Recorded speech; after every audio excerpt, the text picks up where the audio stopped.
My name is Brett Marsh, and I'm with Spartan Metals Corp. We are a exploration company based in Nevada, exploring for critical metals.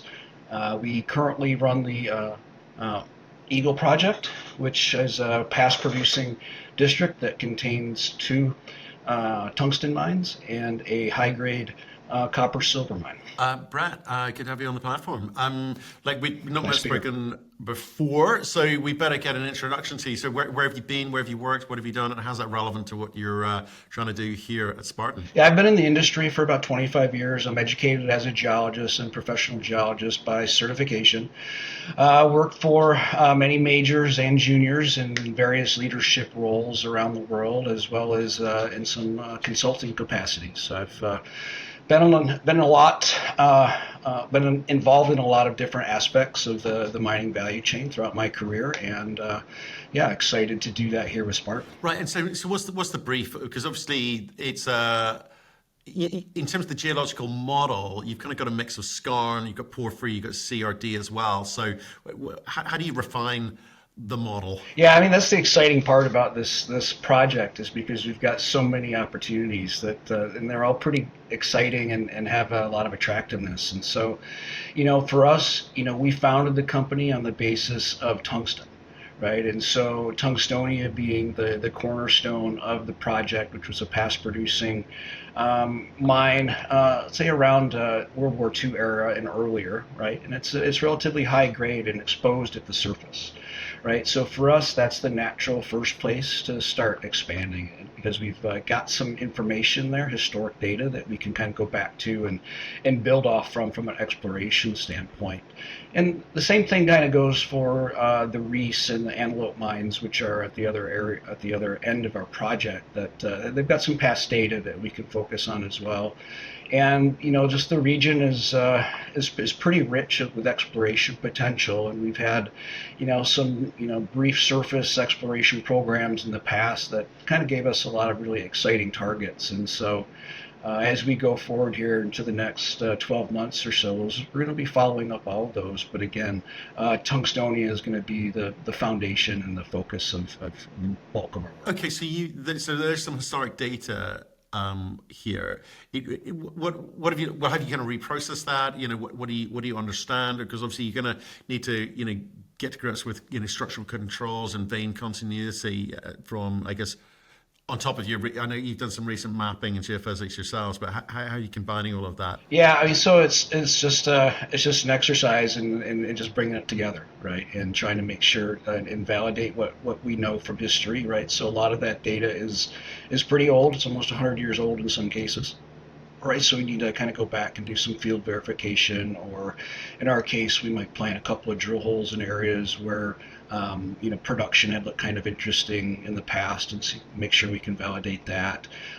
There's a lot of surface channel samples that were done as well in conjunction with the U.S. Bureau of Mines back in the 40s, and so we can go back to that data and again kind of validate it by doing our own checks, and so that kind of brings it into the current realm of understanding where we can leverage that, and then we just continue to build on it, right? So everything, we put everything into a 3D model and try to look at it as best we can. I think one of the biggest opportunities for us going forward is as you mentioned, the structural fabric of the whole area is something that it didn't get a lot of coverage back then, so it's going to be a focus for us as we go forward, because that's is pretty important for these, some of these vein and CRD type systems, is to really understand what that geology looks like. Yeah, because I noticed you also put out some I think it's a really good, some rock chip grades which were quite good, I thought. So have you been able to kind of interpret the kind of grade zonation and any kind of metal associations with that? Yeah, that's in the plans, right? So we haven't quite gotten that far yet, right? Right. So we've Okay. just completed our first financing and got the company public here just within the last several months. So it's Yeah, been a fast train to kind of get where we are today. I So bet. I bet. But in terms of like, okay, well, what does that look like in terms of planning out the kind of like the 3D modeling, exploration, targeting, etc., and you understand where you're going to apply your dollars. Yeah, I mean that's exactly it. So we're going to take that historical data and what we're collecting now. As you saw today, we put out a press release that we're going to really start to do some mapping, soil samples, additional rock outcrop sampling, and all that's going to feed into development of a 3D geological model for the purposes of drill targeting. We're going to leverage as much of the historic data that we can, right? Because it's even though it's old, doesn't mean it's not of use, right? So it's something that we can leverage and really try to make sure when we put forward with our maiden drilling program, possibly here in the early spring of 26, that we're successful and set us up for the best success we can have. Okay, so you'll kind of start giving guidance around the exploration targeting specifically and spacing and methods and so forth as you model, right? Okay, Yeah, okay. as we get the new information back and kind of put it in, will be, things that are relevant to the market. We'll make sure that they know it. Is there any kind of sort of big data overlays in terms of understanding whether there's a kind of multiple mineralizing events or distinct hydrothermal pulses, or what other information is available apart from the kind of historic? Not a lot. I mean, there's some PhD work that's been done. Okay. There's some other graduate work that's been done that we can take a look into. It's a pretty greenfield area, to be honest. I mean, even though Okay. there's been some historic work done, it's we're starting almost from scratch. Right, because I think I read some. I think they mined sort of down to about like 75 meters. I mean, historically, it's not very deep. But do you think there's potential beyond that, or is that the Yeah, hypothesis? yeah. The biggest thing that really attracted me to this was not only the fact that we have exposure at the surface, but a lot of the work that was done, in 2024 and what we did here in 2025, actually shows that some of the veins that were mined in that time period actually extend from approximately their 700 meters or so, where they were mined, to almost 2 kilometers in length along a very discrete strike, right? And so something of that length kind of leads me to believe it's also going to have a good depth component to it, right? So as we start to really understand our data, then we'll you know be targeting that with our drilling. So Okay, so and how do you go about doing that in terms of, obviously you got geochemistry, etc., but things like MT surveys. What else are you doing to try and sort of delineate this kind of tungsten rubidium vein? yes, so exactly. That's we're also going to be putting out some geophysics on there. So we're going to use CSAMT and potentially MT as well to look at some others and other areas. And we're hoping that the veins are relatively thin compared to the overall size of the claim block. So we're hoping that this can really show at the resolution that we need to, because there's a lot of good conductivity, I think, that it's going to be within these veins that should show up really well. So we talked about CRD and potential porphyry and skarn, etc. But what do you go?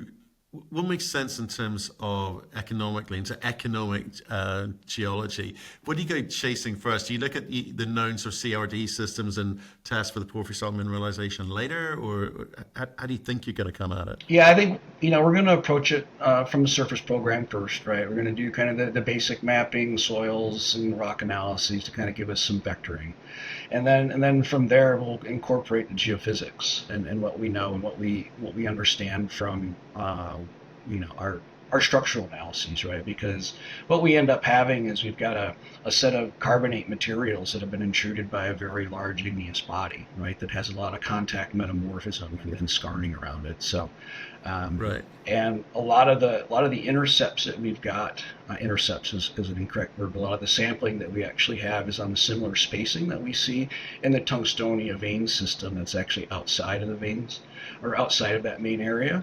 But it's also along the contact between that intrusive body and the carbonates, where a lot of that carbonate replacement activity kind of happen, a lot of fluids get to moving. So we're going to be focusing in some of those areas where we've got known results to see if we can't start to really expand that and see how that all comes together. Interesting. And then will you sort of come back to, like I was looking at, I think it was the antelope Is that type? I think that's called. And you kind of got all the buzzwords here: you got copper, silver, antimony. But works well in a market like this. But obviously, you got to get focused and efficient with the capital you've got. So does that fit into the broader Eagle District mineral system model, or is it something maybe that needs to get flipped out and monetized another way? We're open, right? I mean, right now we're looking at it as part of Eagle, and as I look at it as a portfolio of projects, I think we've got three really great ones in one little package, right, in one area. So as far as like Antelope goes, I really like it. I think it's something that was underexplored and underdeveloped, even though we've seen 4% copper reported historically from production and almost 1,000 grams silver. So it kind of it makes you want to really go and check it out. And as we've looked at it, we see exposures that are over a kilometer long already, right near the surface, right? So it definitely has generated some excitement for us, and we definitely want to take it as far as we can. But as you said, we've got to prioritize the funds, and knowing that Tungstonia is the biggest, and it's got the most potential. So that's where we're going to start, but we're not going to ignore the other aspects of the project either. So all the work that we're doing, except for the geophysics, we're doing over at the Reese claim block for over Antelope and the Reese mine as well. So. Right. Okay. And obviously, at some point, you're going to get after the metallurgical testing at Tungstonia, and trying to understand what's possible. Is there any sort of historic data that you can reference, or is it just not worth? Nah, they really, yeah, we really didn't have the data at that granularity. Right. Essentially, Okay. we've got some underground assay maps that they had done through the production controls, production control, if you want to call it that. We kind of get historic, anecdotal evidence or stories, if you want to call them that show our production between 0.6 and 0.9% tungsten trioxide. And we know we've got a tailings pile that currently sits at about 0.15 tungsten. Yeah, so that kind of gives you an indication of the potential recovery there, knowing also that there are recovery methods and processing methods in the 40s and 50s for crude compared to what we can probably do today. Yeah. And I'm kind of excited to see what's going to happen when we start analyzing the tailings as we come up. So we're going to start drilling that on Monday, on the 20th, and the primary focus there is to get the geochemistry, but we'll be sending that out for metallurgical analysis too as well. So that should give us some understanding of what potentially we could do at Tungstonia. Okay. And so, how many tons of tailings have you got? I think it's around 10,000 tons Okay. is kind of what it looks like on the surface Yeah. right now. So part of what we don't know is exactly how deep it is, right? Because there weren't really good topographic records or any other records. So part of our drilling will be to find out where the native soil actually starts, and also take a look to see if there's been any leaching of that material down into the native soil over the past 100 years. Because the idea here would be to reclaim that, right? And we definitely would need to know what that would entail, as well as potential economic recovery of metals there. Yeah, for sure. And in terms of byproducts, I know rubidium is part of it. Anything else? We've got some silver in there, along with the tungsten, manganese, because we have it's a manganese tungstate basically is the ore mineral. So we're going to see if we can't recover that. And then if there's other things that we haven't really looked at yet, like rare earths or other things like that, we're going to understand that by the end of the program as well. Right. Okay. And I guess in all of this, obviously, tungsten's you really clear focus on tungstenia. The market, in terms of understanding the market and understanding what's going on in the US, then you clearly think it's very marketable. And I'm sure the rubidium is too, if you can get it out in economic quantities. Is that very much at the forefront of your mind, the fact that this is a North American project? It is, and it's really one of the reasons why we founded Spartan, right? Is we know that there's going to be a really high need, or there is a high need to onshore domestic production of these metals, and with having a tailings asset that we have, it's likely that we could, monetize that relatively quickly compared to, mining and extracting and doing all the other kinds of things that are required to build a mine from a green actual state, right? Yeah, essentially, I was just had two advanced developers, in production early next year, come on, and they talk about the way they're approaching the market. One's thinking of like a toll treatment partnership for theirs, and another where they're going to actually create a much sort of smaller project of their own and get into production, and both with the view of creating cash flow, which they can reinvest back into the business. So, how do you view something like the tailings? Yeah, for us, it's relatively small, I would say, right? So it would be a situation where we'd probably be looking for a partner of some type to help us take that to a market, right? It's if it were significantly larger, say in the millions of tons, it might be something that we would look at. But as a just to scale it properly, I think it's really doable to work with somebody that has the downstream technology and capability Yeah. already. So if that was the case, just so I know you're a geologist and exploration is your thing, but in terms of understanding how you monetize that, do you need to go through the process of creating a 43101 compliant resource for them, or if you find the right partner, is that something that they would manage? Yeah, it would depend on the partner. I think my approach today is I'm going to go through and do like 43101 compliant resource on what we have, and to the extent possible, look at the economics of that, and see what it could make sense for us internally, right? And that could actually be used as something that we would talk with the partner about, right? Because it would help de-risk it on their end, I would think. Right. Okay. So this is very much, I'm saying, like, talking about that, but let's bring it back to geology, and you've been building up the team. We've got Rebecca Bull just joined you recently. What are you trying to build here in terms of the team and their skill sets? Yeah, it's really, we were lucky to get Rebecca. She's one of the better geologists that I've worked with over my career. So she's definitely going to help drive things and get us to where we need to be geologically. And from there, it's we're going to be focused on building out the geological capabilities of the company. So whether we expand the team or we leverage consultants, I think that still remains to be seen based on how we grow as a company.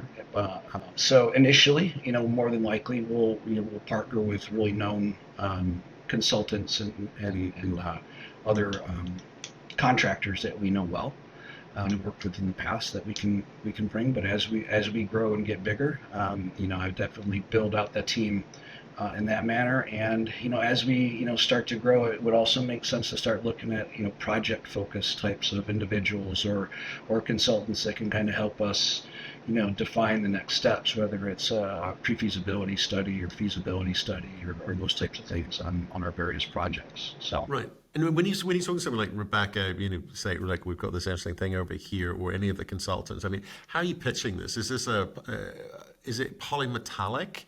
How do you define it? What's yeah, attracting them? actually, yeah. For me, I define the high level opportunities that I see as a geologist, and then I let their expertise guide me beyond that. Right, we take a look at let's use a CRD example. If we were to go out there and start seeing things in our geophysics, if they come back, we haven't done it yet, so this is purely hypothetical, of course. But if we see something that's very unique, it's really them telling me what they believe as the potential, and then we prioritize it and follow it up, right? But again, the company, from my perspective, right, is tungsten focused, but we are going to look at all the opportunities that we have available to us, right? So, I made the symbol for the company W for a specific reason, right? Spotted that. You kind of referenced some of like the kind of surface sampling stage, soil stations and etc. for like phase one here. But are you bringing in anything else in terms of the analysis or the analysis analytical methods that you're going to be using? XRF, ICP, fire assay, and when does that come in? Yeah, it's going to be mostly ICP. Okay. type of analyses as we get through. But we also have a portable XRF that we take in the field with us, and so we can use that to kind of help validate. There's a couple of instances where we you know kind of go out in the field and like, oh, it doesn't quite look great, and we put the machine to it, and it says, guys, maybe you should look at it a little deeper, so kind of helps. Right. And and in terms of third parties, I mean, I guess there's a lot of choice in terms of who you work with around the met verification or even the scoping level on process design, etc. But if they got much experience in tungsten, because it's unbelievable. It's not a very common thing to come across as an American tungsten-focused junior. Are you finding the experts you need? Yeah, that's a good question. We're using the same experts that we've used on other projects that perhaps didn't know lithium very well when I was working in the lithium space, and there's a little bit of a learning curve for those guys to kind of get up there. And so we do work with groups that are have a global reach that can pull on some personnel that actually have that experience. So it's just going to be a little bit of a climb for us to get that. We haven't had any tungsten production at all in the United States since at least 10 years. So a lot of that experience is gone, and not much in North America either. So and I know you're going to go. You're obviously putting all the data together, and you'll assess, and you do the 3D modeling, etc. But given this historic underground. Sorry, it is. I know it's like shallow, but it was underground, right? Yeah. Where are you going to, do you think you're going to be creating a drill program which is going to be looking for things like, I've seen companies look to potential bulk mining or underground selective extraction, and just trying, they know what they're drilling for very early because of the historic data. Have you got a sense of that at the moment? At the moment, no. So we're still early enough that I think our first program is going to be as much educational as it is for exploration, right? To kind of get us to that point, because I look at it from a couple of different perspectives where depending on how large our rubidium enrichments can be, right, that could lead us to, bulk tonnage. Or if it just stays in our relatively narrow but concentrated vein systems, right, that can take us a different direction. So I think this next drilling program in our work in the field is going to kind of help direct us in that way. Okay, so the 3D modeling is really, really important, and I assume that's going to cross disciplinary. Geology, geophysics, maths, and all the rest of it, the usual stuff. Okay. Yeah. In terms of where are you at the moment in terms of being able to financing this and moving forward? You're relatively new. You raised a bit of 2.25 million. Yep. Yeah, we just closed 2.25 million last month. Yeah. So we're pretty well financed to do what we need to do here. Everything I said is quote unquote paid for, so we're good to go. Excellent.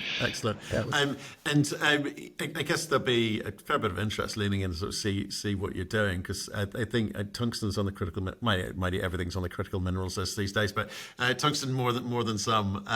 That must be raising a few eyebrows and people leaning in on this one. Have you had a lot of inbound and excited to see you get going again? Yeah, I have actually, and a lot of I've actually fielded some from the government as well. So it's definitely coming from all directions. Yeah, it's kind of exciting.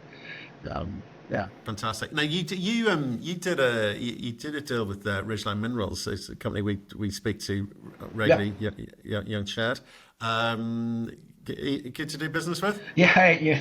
It's Chad's good. Chad's a great guy. He's been extremely helpful. I mean, they really set this project up to be successful. I think we probably wouldn't be as far along as we are without everything that Ridgeline's done. Yeah. No, it's nice to see them involved for sure. Well, look, I mean, Brett, I guess it's early stage. You're kind of setting the scene and saying, watch what we do, and so stay in touch. Let us know how you get on. Absolutely. With this planning, and obviously when you get into the drilling, etc. We'll be super excited to speak to you again. Yeah, I'd be happy to. Brilliant. Okay, good to see you. Thanks very much, Brett. Bye. Yeah, thanks, Matthew.